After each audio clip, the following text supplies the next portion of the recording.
Засгийн газар өнөөдөр хуралдаж орон сууцны зээлийн хөнгөлөлтөд санхүүжилтийн журмыг баталсан байна. За ингэхдээ ипотекийн 8% зээлийн санхүүжилтэнд зарцуулагддаг 300 тэрбум төгрөгийг 500 тэрбум төгрөг болгон нэмсэн байна. За ингэснээр 8% орон сууцны зээл авах иргэд 70% хүртэл өсөх боломжтой гэж салбарын сайд мэдгдлээ. Орон сууцны хөнгөлөлтөд зээл олгох шин журмаар анх удаа орон сууц худалдан авч байгаа. Нийслэлийн ерөнхий төлөвлөгөөнд тусгагдсан байршил баригдсан орон сууцнаас олгох гэр хорооллын амины орон сууцыг хамруулах харуулсан байна. Амины орон сууц нь 120 м2 байх ёстой. Үүнд зориулж 60 хүртэлх сая төгрөгийн зээлийг олгохоор hulжээ. Мөн зээлийн урьдчилгаа 30% хэвээр байхаар тогтсон байна. Үүнээс гадна ипотекийн зээлийн санхүүжилтэнд зарцуулагддаг 300 тэрбум төгрөгийг 500 тэрбум төгрөгт хүрэхээр болсон байна. Үүнийг дагаад хүртээмж 2 дахин нэмэгдэнэ гэж үзжээ.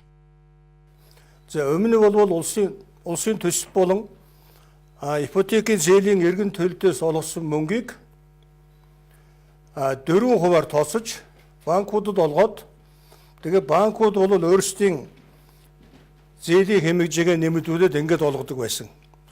За энийг бол бид нар их усврийн улсын төсөл болон Монгол банкны эргэн төлөлтийн их усврийг 1% болгож бууруулсан.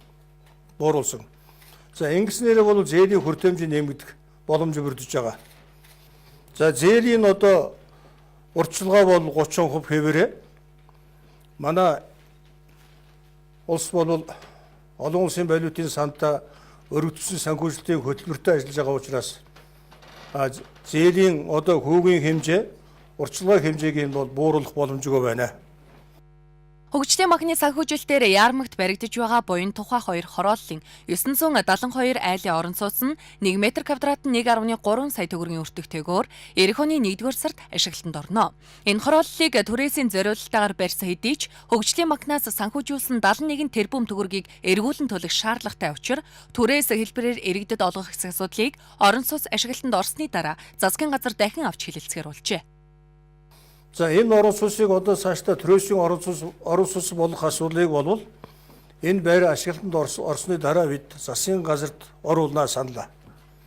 Нэг ёсондоо саяны хөгжлийн банкаас гарсан 71 тэрбум төгрөгийг орон сууцны сан бүрдүүлэх журмаар засгийн газраас шийдэх юм бол түрээсийн орон сууцаар олгоно гэсэн юм бодолтой байна.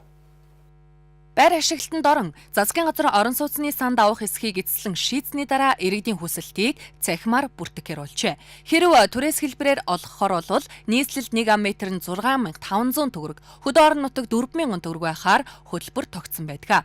Өнөөдрийн байдлаар түрээсийн орон сууцнд хамрагдах хүсэлтэд 40 мянга гаруй иргэн байна. Харин ипотекийн зээлд хамрагдах хүсэлтэд 34 мянган иргэн байгаа нь эрэлт өндөр байгааг харуулж байгаа юм а.